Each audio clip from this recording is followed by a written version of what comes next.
Hello everyone. Today I will discuss about uniqueness of a limit of a function.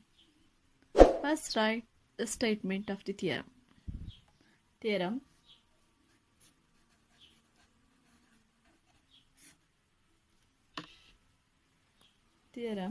statement: the limit of a function at a point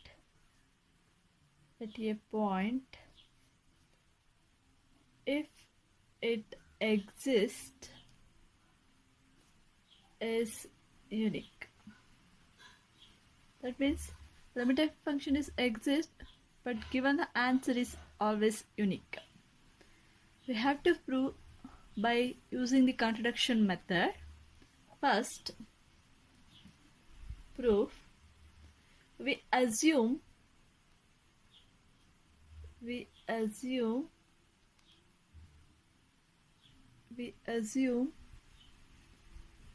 limit x tends to a f of x exists and is not unique. Is not unique.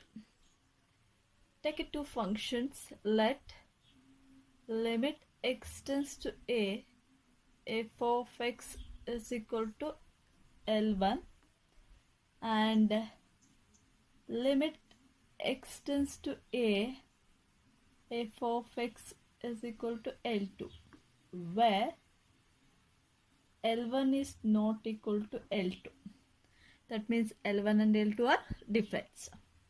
Since L1 is not equal to L2 means we have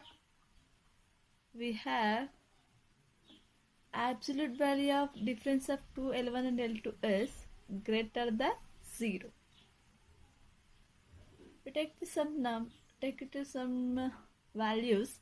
Let 2 epsilon equal to absolute value of L1 minus L2 is greater than 0.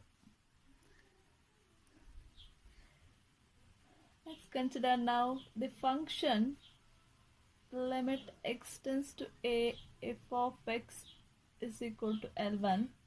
Apply the definitions of limit of a function. For every epsilon greater than 0, there exists a number delta 1 is greater than 0 such that absolute value of f of x minus L1 is strictly less than epsilon. Whenever 0 is less than absolute value of x minus a is less than delta 1, we call it as equation number 1. Again from second function is limit x tends to a f of x is equal to L2. Again apply the limit of a function definition. For every epsilon greater than 0, there exists a number delta 2 is greater than 0 such that absolute value of f of x minus L2 is strictly less than epsilon. Whenever 0 is less than absolute value of x minus a is less than delta 2, we call it as equation number 1. Let delta is equal to minimum of delta 1 and delta 2. That is where delta is the small quantities of delta 1 and delta 2. From 1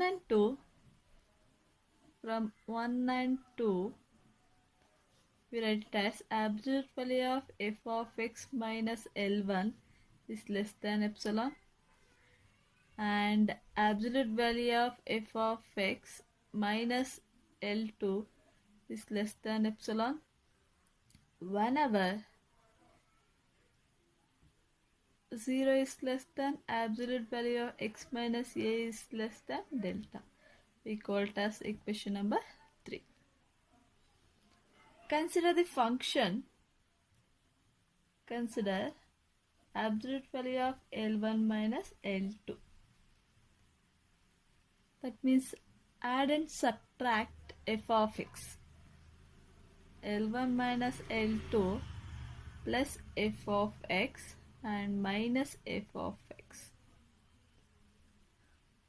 So simplify this, equality, distribute equality, that's less than or equal to absolute value of f of x minus L1 absolute plus absolute value of f of x minus L2. This also by using equation 1 and 2, absolute value f of x minus L1 value is epsilon, absolute value f of x minus L2 value is epsilon, strictly less than epsilon plus epsilon.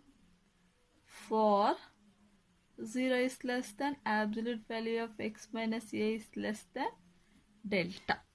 So we get absolute value of L1 minus L2 strictly less than 2 epsilon.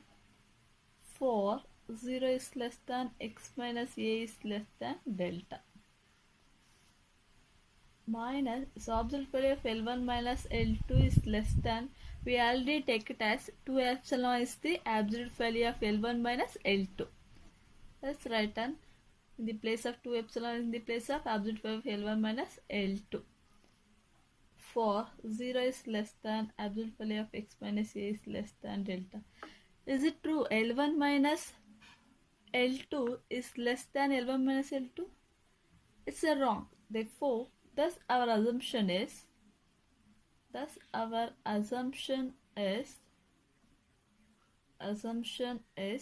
wrong. Hence, L1 equal to L2. This proves that limit of a function